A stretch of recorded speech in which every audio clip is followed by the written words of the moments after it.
Now, let us distinguish corporation from partnership.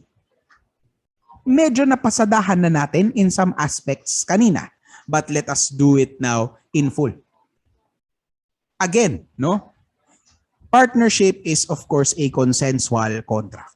Partnerships are formed by mere consent. Notwithstanding the requirements when a partnership involves a contribution in the form of real property, no? Without prejudice to the inventory requirement, without prejudice to the public instrument requirement, the general rule is that a partnership is formed or a partnership is perfected by mere consent of the partners to be. Meanwhile, we have established earlier that a corporation is legal. It is a legal creature, a creature of law. Precisely because its corporate existence is assured through the issuance of a certificate of incorporation, or in the case of public corporations, the passage of a law, the law that we call a charter. Partnerships and corporations, with regard to the number of organizers, pareho silang at least 2 persons. Now, as far as corporations are concerned, may exception dyan. Because as of the revised corporation code, 1 person now can form an OPC, a one-person corporation. No, that's an exception rather than the rule, though. With regard to the powers that these entities may exercise during the tenure of their existence, a partnership's powers is of course subject to whatever may have been agreed upon. Partnership is a contract, and therefore the parties have the freedom, the autonomy to stipulate. The sky is the limit when it comes to partnerships. Now, on the other hand, for corporations, like I mentioned a while ago, a corporation is more restricted in its powers because of its limited personality. All right? Limited authority doctrine. Remember, no? Only what is stated in the law, what is stated in the articles of incorporation. As far as we are concerned, dito lang umiinog o umiikot yung powers and authority ng isang korporasyon. Now, no, what is the extent of the authority of those persons who compose these business organizations? Partners, of course, are imbued with mutual agency. Every partner is considered to be an agent of the partnership as well as of one another, because a partnership is grounded in delectus personae. There is a veneer of trust and confidence that permeates the partners as well as the partnership. Ang partners ay talagang may tiwala sa isa't isa. So much so na hindi basta-basta pwedeng magpapasok ng outsider into the partnership without the consent of all of the other partners, if you still remember that. As for corporations, no, stockholders are not agents of the corporation in the absence of express authority. Hindi ka pwedeng sumugod sa opisina ni Jollibee Foods porque meron ka ng 1 o 2 shares of stock ng Jollibee Foods. Hindi ka pwedeng mag-inarte sa reception. You bang your hand on or your fist on the table na, bigyan niyo ako ng kape.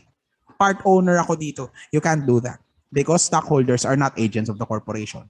Hindi ka pwede makipag-transact sa kung kani-kanino at sabihin mo na I'm part owner of Jollibee. No, I will be entering into this contract in that capacity. You can't do that. No, there has to be authority on the part of the leadership of the corporation. As to transfer of interest, no, transfer of interest in a partnership does not make the transferee a partner. Remember the idea of sub-partnership that we have passed upon previously. No, a sub-partner is not considered a partner unless and until all of the other partners consent. Okay, now without this consent, the sub-partner does not have any say as to what the partnership will be doing, as to any policy directives or decisions, as to any management prerogatives. Wala. the sub-partner will only be entitled to the profits. Now, on the matter of corporations, corporate shares are of course freely transferable without the consent of the other stockholders. Kapag ikaw ay bumili ng shares of stock ni BDO, hindi mo naman kinakailangang magpaalam or humingi ng authorization sa lahat ng iba't iba pang mga stockholders. Besides, ang dami-dami nun, no? Unless of course there is a stipulation to the contrary. Now, as to succession, we have made it clear, rather clear kanina, that corporations have the right of succession.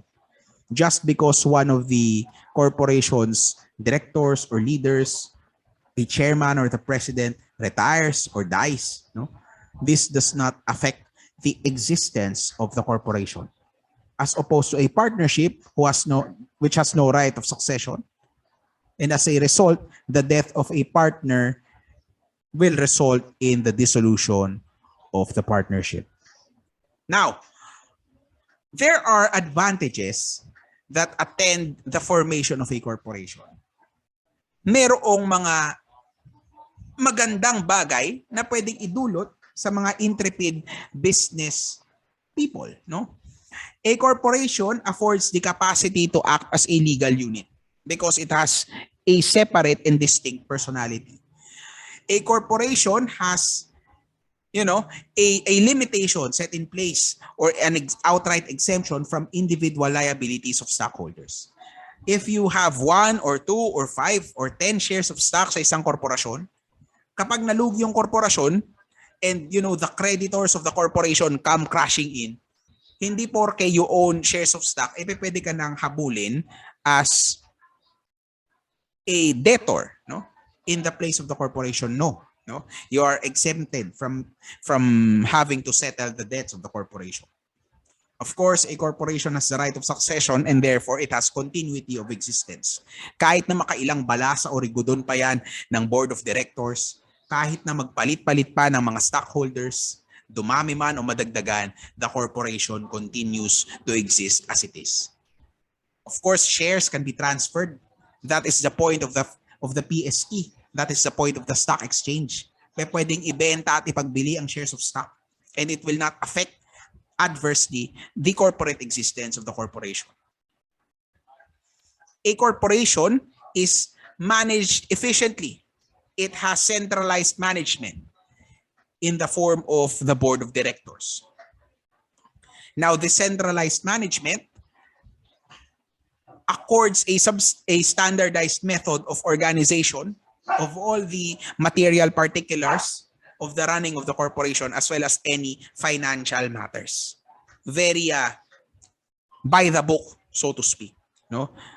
Kapag mayroong kailangang gawin, kapag mayroong kailangang pagdesisyonan, mayroong rules put in place under the corporation code as well as mayroong sufficient elbow room for the incorporators to agree doon sa articles of incorporation at sa bylaws kung ano yung dapat gawin. So pwedeng parang relo na lang, like clockwork, efficient ang management ng isang korporasyon. As opposed to a partnership which is of course much, kung tutusin, in comparison, mas lax. No? Pwedeng partnership na chill-chill lang. Unless of course you are adopting a setup where there is a managing partner. Diba? There are general and limited partners na medyo demaki na din. Na medyo denumero din ang pagpapatakbo. No? But again, not as strict, not as austere, kumbaga, as that of a corporation. Now, of course, if a certain setup has its advantages, it will only follow that it also has some disadvantages of its own. Of course, corporations are complicated. Corporation law itself is complicated. A corporation needs to follow a rather convoluted process in its formation. The downside of having rules upon rules upon rules that guide the management of a corporation in how to run it, the downside of that is that sa dami ng kailangan mong basahin, sa dami ng kailangan mong sundin at konsultahin para sa pagpapatakbo ng korporasyon, parang ang hirap, information overload. for brevity, no? A corporation entails as well a higher cost of formation and operation. Hindi siya parang partnership na pwedeng parang cottage industry lang na you can get away with forming a partnership at the most minimal expense that you can. Diba? If there is no real property to be contributed to the partnership, pwedeng ang verbal lang, diba? Usap lang kayo. Oh, kailangan bang magbayad sa kahit na kanino man para lang sa pag-uusap? As long as you agree that there is a partnership, oh, magkano ang gagastusin mo?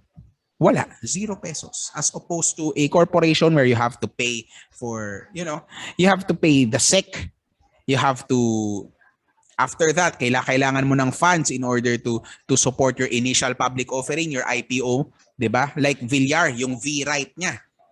Tingin nyo wala siyang ginagastos para ma-drum up yung interest ng mga tao, ng mga potential investors sa kanyang kumpanya? Syempre gumagastos 'yan. Yung PR game, no? Kailangan mong magbayad sa mga dyaryo, sa mga magazine, sa mga social media pages para mag-release sila ng mga write-up nila in order to generate interest. It entails high cost. Now, of course, next, there is a lack of personal element. Bakit? When it comes to partnerships, no? You can retain the organic nature of it. 'Di ba? If you're a partnership operating a coffee shop, no? Pwedeng mangyari na yung mga partners mismo yung nagpapatakbo nung kanilang business, as in personally sila yung nagpe-prepare ng kape, sila yung nag-aayos sila yung naglilinis ng mga mesa. Mas it feels more at home as opposed to a corporation which of course necessitates a much more complicated hierarchy. Kapag mayroong decision na kailangan gawin, kailangan dumaan muna sa ganitong department na i-verify ng isa pang department, tapos idadaan pa doon sa legal department bago iakyat sa board of directors, tapos kailangan nilang pagmitingan. At yung meeting na yon kailangan may quorum, so there has to be a majority of the members in order for the meeting to actually push through. Kailangan pagbotohan yung policy directive, tapos saka pa lang siya madedesisyonan. There is a very impersonal factor to it. No? Para kang kapag nagtatrabaho ka sa isang malaking korporasyon, parang it sucks out the soul in you, 'di ba? Parang robot. That degree of efficiency is also in its own way a disadvantage as opposed to a partnership which gives the partners sufficient legroom to be more human in a sense, no? A corporation also entails greater governmental control and regulation. Kagaya nga ng sinabi ko kanina, if there is no real property contributed to a partnership, 'di ba? Pwedeng usap lang.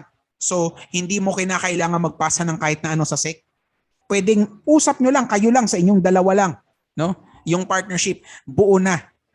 Pero kahit na ano pang korporasyon yung gagawin mo, kahit na OPC lang, kahit na mag-isa ka lang, kahit nag-corporation soul yan kasi arsobispo ka ng isang diocese o di kaya gusto mong bumuo ng the generic for-profit na private corporation, lahat kayo pareho ng prosesong pagdadaanan.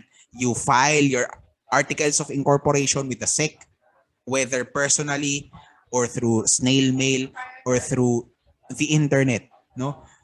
And then the SEC will regulate everything that you do.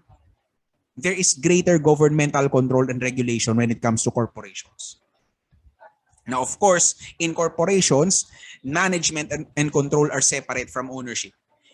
As a member of the board of directors, you have a say, for example, kung paano gagamitin yung mga properties ng korporasyon. Pwedeng mangyari na, 'di ba? Pwede mong ikaw yung magdedesisyon as a member of the board, subject to a vote of course, kung anong mga properties yung ibebenta, anong mga properties yung ire-retain, anong properties yung papaupahan, ano yung kinakailangan na i-improve. Should there be new construction projects that should be entered into in order to improve the corporate properties? It is up to the board ultimately. But these acts of management do not connect to any right of ownership. It is still the corporation that owns these properties. Okay? As opposed to in a partnership setup, di ba? An industrial partner need not even contribute any property. Yung skill naman niya, the skill that an industrial partner exerts in a partnership, hindi naman yun pwedeng agawin sa kanya. It still remains to be within the possession or the control of the industrial partner. Okay? And finally, stockholders have little say in the conduct of business. Unless voting share yung nabili mo, no, na share ng isang korporasyon, wala ka namang dikta, wala ka sa posisyon para magdikta ng kung paano patatakbuhin yung korporasyon. Okay. It's just that you're part owner technically, but you really are in no position, if at all, to give even an opinion as to how the corporation is supposed to be run. Okay? Now, we have clarified all of